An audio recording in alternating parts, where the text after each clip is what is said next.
আসসালামু আলাইকুম। কি অবস্থা সবার? আশা করি ভালো আছেন।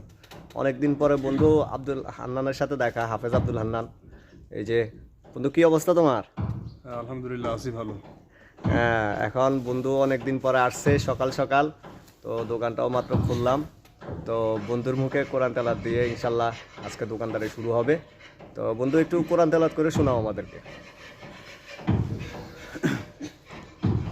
أعوذ بالله من الشيطان الرجيم. بسم الله الرحمن الرحيم.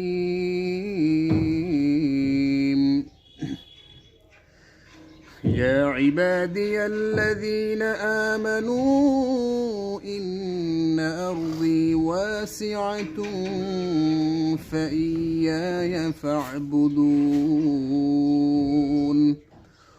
كل نفس ذائقة الموت.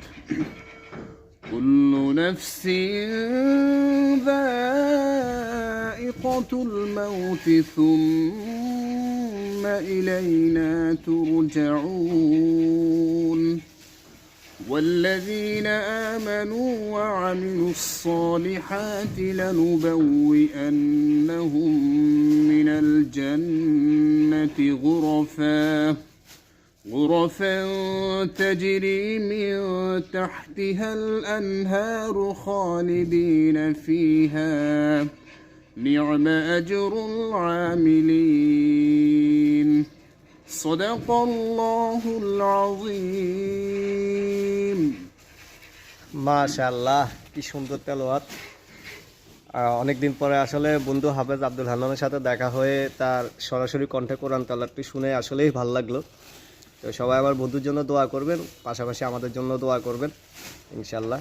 সবাই ভালো থাকবেন। আসসালামু আলাইকুম রহমতুল্লাহ।